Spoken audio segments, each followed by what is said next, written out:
Всем добрый день! Вы на канале, где всегда найдете красивые и легкие в исполнении узоры для ваших работ. Меня зовут Яна, и сегодня мы будем вязать один из многочисленных вариантов узоров сеточка. Давайте приступать. Для данного узора нам необходимо набрать количество петель кратное 4 плюс 2 кромочные петли. Узор в высоту состоит из 2 рядов, но мы его будем вязать в шахматном порядке, поэтому в высоту узор будет состоять из 4 рядов. Итак,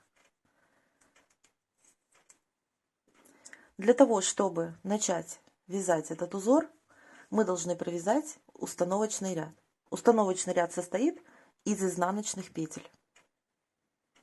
Кромочную мы снимаем и провязываем весь ряд до конца изнаночными петлями. Старайтесь связать этот ряд посвободнее, но в меру, конечно же. По крайней мере, петли не затягивайте сильно.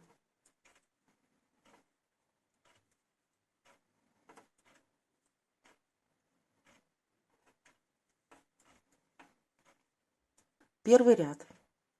Кромочную мы снимаем, провязываем первую петлю лицевой, не снимая со спицы, вводим в нее спицу еще раз, подхватывая при этом вторую. И мы провязываем уже 2 вместе лицевой. Опять оставляем петли на спице, вводим опять спицу уже в 2 петли, подхватив третью. Провязываем все 3 лицевой. И далее мы вставляем спицу уже в 3 петли, подхватив при этом 4-ю петлю. И тоже все 4 вместе провязываем лицевой. Вот у нас должна получиться вот такая комбинация. Только после этого мы скидываем петли со спицы. Вот так. Это раппорт первого ряда. Повторяем. 1 петля лицевая, не скидывая со спицы, мы вставляем второй раз, подхватывая 2-ю петлю. Не снимая со спицы, вставляем в провязанные 2 петли, подхватив 3-ю петлю. Провязываем все 3 лицевой. И еще раз вставляем спицу уже в 3 петли, подхватив 4-ю, и все вместе провязываем лицевой. Теперь скидываем все это дело со спицы. И повторяем еще один раз.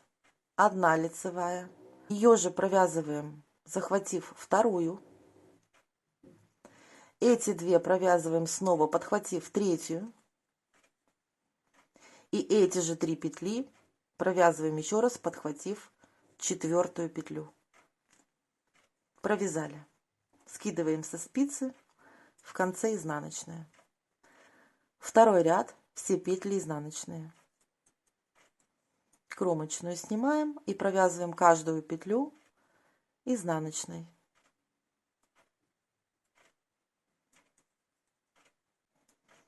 В конце кромочная. 2 основных ряда мы связали. Сейчас мы будем смещать рисуночек. Вяжем 3-й ряд. Кромочную по традиции мы снимаем, не провязывая. Далее у нас идут 2 самостоятельные лицевые петли. 1, 2. Это у нас появились петли симметрии. Они же у нас будут и в конце ряда. Начинаем вязать раппорт.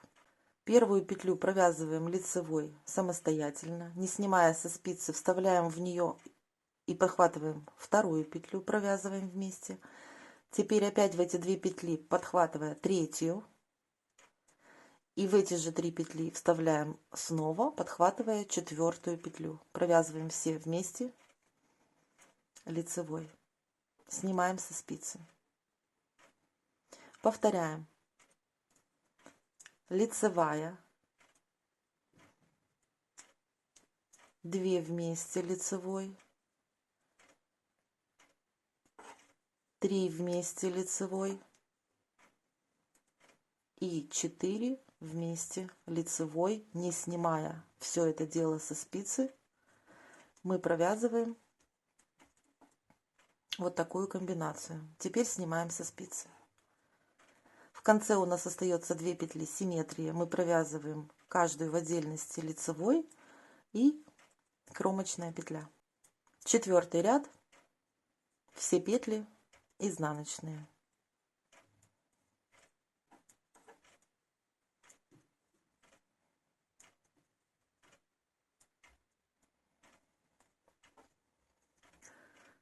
Мы провязали 4 ряда этого узора. Давайте рассмотрим образец побольше. И вот что у нас должно получиться в итоге.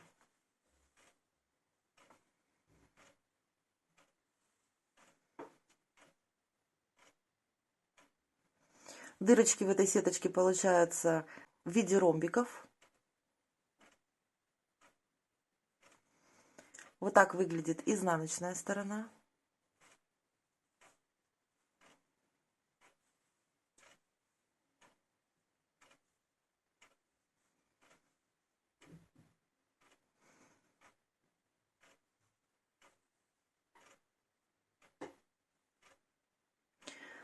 Хочу дать небольшое предупреждение. Узор может косить. У всех плотность вязания разная, пряжа разная. Поэтому, прежде чем начинать вязать что-то более объемное, попробуйте для начала связать небольшой образец и посмотреть. Дело в том, что здесь в этом узоре очень такие массивные диагональные линии, которые, в принципе, наверное, и дают этот перекос. Попробуйте, не знаю. Но однозначно вам его рекомендую как декоративное украшение изделия. Он очень эффектно смотрится. Узор очень красивый. Вяжется несложно.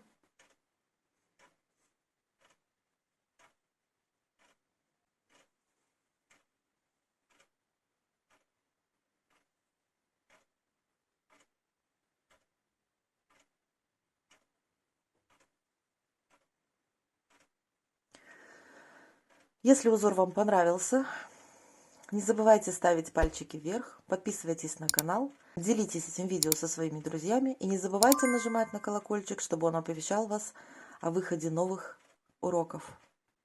А на этом я мастер-класс заканчиваю. Желаю вам творческих успехов, вяжите с удовольствием. Всем пока!